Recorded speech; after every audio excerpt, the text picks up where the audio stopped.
ఇప్పుడు టీడీపీ వారు చేస్తున్న మాట ఇప్పుడని కాదు, అంటే ముందు నుంచి వారు చెప్పిన మాట, ప్రజల్లోకి తీసుకెళ్లిన మాట, బలంగా తీసుకెళ్లిన మాట ఏంటంటే టీఆర్ఎస్ పార్టీ జగన్మోహన్ రెడ్డి గారికి, వైఎస్ఆర్ కాంగ్రెస్ పార్టీకి డబ్బులు సంచులు మోస్తున్నారు, దానివల్లనే మమ్మల్ని ఎదుర్కోవడానికి, మమ్మల్ని ఎదిరించడానికి, ఒకవేళ గెలిచినా కూడా దొడ్డిదారిన గెలుస్తారు వీళ్ళు వైసీపీ వాళ్ళు అని చెప్పేసి వాళ్ళు అన్నారు. అది ఎంతవరకు అంటే నిజంగానే కేసీఆర్ గారు ఒక పక్క బీజేపీ కావచ్చు, మరో పక్క టీఆర్ఎస్ కావచ్చు, వైసీపీకి మద్దతుగా ఉంది అనుకోవచ్చా? చాలా మంచి పాయింట్ అన్నది ఇది. మటుకు కేసీఆర్ గారు తెలుగువాడు, ఆయన ఏమైనా హిందీ ఏమైనా ఉత్తర భారతదేశం వాడు కాదు, లేకపోతే పక్క స్టేట్ వాడు కాదు. మొన్నటిదా మనం కలిసి ఉన్న వ్యక్తులమే. సరే ఈరోజు విడిపోయినా కూడా మన తెలుగు వాళ్ళే. ఇక్కడ హైదరాబాద్లో మన తెలుగు వాళ్ళందరూ ఇక్కడే ఉన్నారు. తెలుగు వాళ్ళంటే వీళ్ళు తెలుగు వాళ్ళే, మన ఆంధ్ర వాళ్ళు ఇక్కడే ఉన్నారు చాలా వరకు. ఇక్కడ ఏంటంటే జగన్ గారికి కేసీఆర్ గారితో లింకులు పెడతారు. ఇక్కడ ఏంటంటే కేసీఆర్ గారు ఇక్కడ ఏమైనా అన్యాయం చేసిన వాళ్ళు ఏం కాదు, ఆయన ఏమైనా మేము వాళ్ళతో కలిసి పోటీ చేసారు ఎక్కడ చెప్పినా, కానీ ఆయన మనకేం అన్యాయం చేయలేదు. ఇప్పుడు వచ్చి మన మీద ఏం దాడులు చేయలేదు, ఎక్కడున్న ఆంధ్రప్రదేశ్ వాళ్ళ మీద ఏం దాడులు చేసి వీళ్ళ మీద అక్రమాలు ఏం చేయలేదు. ఇక్కడ ఏంటంటే ప్రాంతాల మధ్య గొడవలు పెట్టాడు.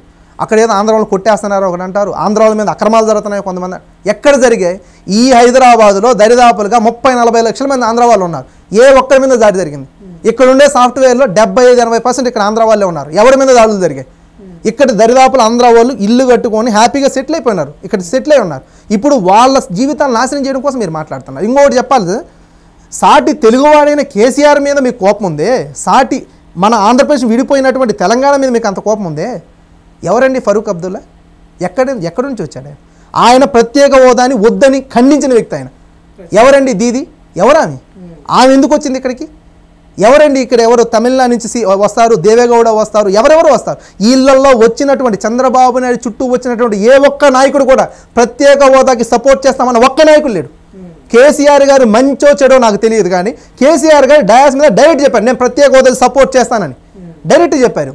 కాకపోతే వీళ్ళ బాధ ఏంటంటే వీళ్ళు అక్కసు ఏంటంటే సాటి తెలుగువాడు సపోర్ట్ చేస్తున్నారంటే తట్టుకోలేక కావాలని నోటుకు వచ్చినట్టు మాట్లాడటం, ఏదంటే అది బురద చల్లడం. కేసీఆర్ గారి మీద మూటలు ఆంధ్రప్రదేశ్ పంపించారు. ఏ మూటలు పంపించారండి?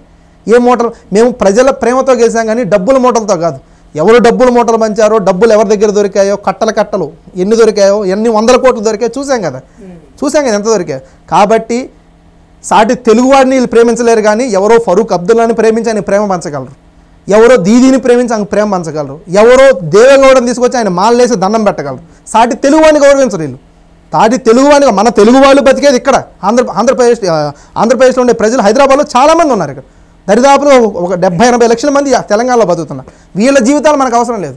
మనకు అవసరం ఏంటంటే మన రాజకీయాలు అవసరం, మన బాగు అవసరం, మన రాజకీయాల కోసం వారు చెప్పే మాట ఇంకోటి ఏంటంటే, రేపు అనే రోజు జగన్మోహన్ రెడ్డి గారు ఆంధ్రప్రదేశ్కి ముఖ్యమంత్రి అయితే ఆయన కేసీఆర్ గారి దగ్గరని ఆయనని ఎదిరించలేడు. అదే సమర్థవంతమైన నాయకుడు చంద్రబాబు గారు అధికారంలోకి వస్తే కేసీఆర్ ఇక్కడ అడుగు పెట్టలేడు, ఇక్కడ ఉన్న నిధులు ఇక్కడే ఉంటాయి. అదే జగన్మోహన్ రెడ్డి సీఎం అయితే ఇక్కడ ఉన్న నీటిని కూడా అక్కడికి తరలిస్తారు అని చెప్పేసి టీడీపీ వారు అంటున్నారు. దానికి సమాధానం ఏంటి? జగన్మోహన్ రెడ్డి గారు ఎదిరించలేరనే మాట అంటే వాళ్ళకి నేను బుద్ధి లేదని అంటాను.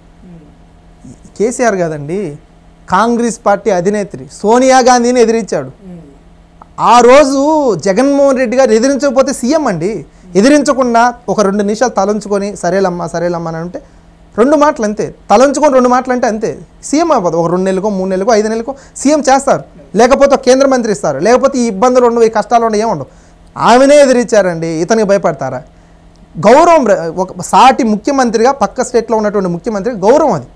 జగన్మోహన్ రెడ్డి గారు ఏమి నచ్చాయని అన్నారు చూడండి, గౌరవం. ఎవరిని పడితే వాళ్ళని నోటుకు వచ్చినట్టు మాట్లాడు, తన హద్దులు తన పరిమితి ఎంతవరకు ఉందో అంతవరకు. ఎందుకంటే తను మాట్లాడే మాటల వల్ల ఇక్కడుండే ప్రజలకు ఇబ్బంది ఉండకూడదు. ఆ మెచ్యూరిటీ జగన్మోహన్ రెడ్డి గారికి ఉంది. తన రాజకీయాలకి ఇక్కడుండే ప్రజల జీవితాన్ని బలి చేయడానికి ఇష్టం లేదు. కానీ వీళ్ళు అలా కాదు, ఎవరి జీవితాలు ఎలా పోయినా పర్లేదు, మా లోకేష్ బాబుని సీఎం చేసుకోవాలనే ఉద్దేశంతో ఏదైనా చేయగలుగుతారు. ఎంత దుర్మార్గాలు ఏం చేయగలుగుతారు, ఎన్ని అక్రమాలు ఏం చేయగలుగుతారు. అవసరమైతే ఇక్కడ ఉన్న ప్రజా జీవితాలు తాకట్టు పెట్టి వాళ్ళ జీవితాలను నాశనం చేయగలుగుతారు. అర్థమవుతున్నాయి కదా మనకి. కేసీఆర్ గారి నుంచి మాట్లాడితే కేసీఆర్తో రాజకీయాలు ఏంటండి? ఆంధ్రాలకు వచ్చి కేసీఆర్ ఏమైనా ప్రచారం చేస్తారా, లేదా డైరెక్ట్ వచ్చి మా పార్టీతో కలిసి పోటీ చేస్తారా? ఎలాగండి? ఎలా లింకులు పెడితే చేయకపోయినా డబ్బులు పంపిస్తున్నారు అని అంటున్నారు కదా, టీడీపీ వారు పంపించారని. డబ్బుతో రాజకీయాలు చేసే పని అయితే డబ్బుతో. చంద్రబాబు గారు చెప్పిన మాట ఏంటంటే అండి, ఒక ప్రతిపక్ష పార్టీ అధినేత దగ్గర అన్ని కోట్ల సొమ్ము ఎలా వచ్చింది, ఓటర్లకు డబ్బులు అయితే విచ్చలవిడిగా పంచారు, అని చెప్పేసి చంద్రబాబు గారు అన్నారు. ఆ డబ్బు అంతా కూడా కేసీఆర్ పంపించారు. ఎక్కడ పంచారు బ్రదర్? ఒక్కటి చెప్పండి, ఎక్కడ ఏ ఏరియాలో ఎక్కడ డబ్బులు పంచారు? నాకు తెలిసిన అంచనా ప్రకారం జగన్మోహన్ రెడ్డి గారు ఏదైతే ఒక ఎలక్షన్ కమిషన్ ఎంత పరిధి ఇస్తుందో అంత పరిధిలో లేదు, ఏమో నాకు తెలియదు, ఏదైనా కాన్స్టిట్యూన్సీలో ఒకరిద్దరు ఏమైనా పెట్టారా కానీ పెద్దగా డబ్బు ఏం ఖర్చు మా పార్టీకి ఏమో ఇచ్చిన పరిధిలోనే ఖర్చు పెట్టారు. పైగా మేము డబ్బు పెట్టాల్సిన అవసరం ఏముంది సార్? ఇడుపులపాయ నుంచి ఇచ్చాపురం దాకా పాదయాత్ర చేసి ప్రతి ఒక్కరితో డైరెక్ట్గా 1 కోటి మంది ప్రజలతో కలిసిన వ్యక్తి జగన్మోహన్ రెడ్డి గారు.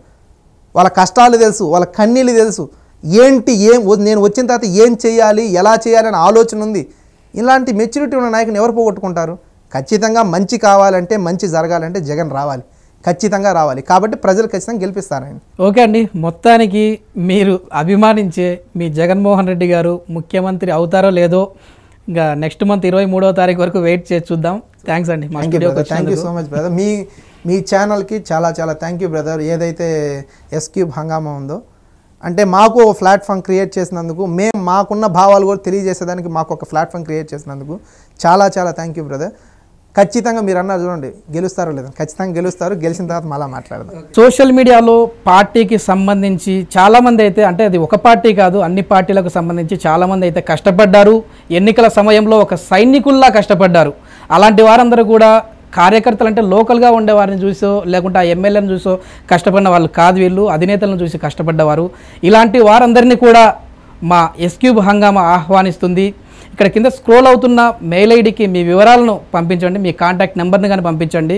మేమైతే మీకు కాల్ చేస్తాము. మా స్టూడియోకి ఆహ్వానించి మీతో ప్రత్యేక ఇంటర్వ్యూ అయితే ప్లాన్ చేస్తున్నాము. ఒక కొత్త ప్రోగ్రామ్ని, కొత్త ప్లాట్ఫామ్ని అయితే మీకు అందించాలని చూస్తుంది మా ఎస్ క్యూబ్ హంగామా. ఈ వీడియో మీకు నచ్చితే లైక్ చేయండి, అందరికీ రీచ్ అయ్యేలా షేర్ చేయండి. ఇలాంటి లేటెస్ట్ అప్డేట్స్ని, ఇంటర్వ్యూస్ని మీకు అందించే మా ఎస్ క్యూబ్ హంగామా ఛానల్ని సబ్స్క్రైబ్ చేసుకొని పక్కనే ఉన్న బెల్ సింబల్ని యాక్టివేట్ చేసుకొని. Thanks for watching.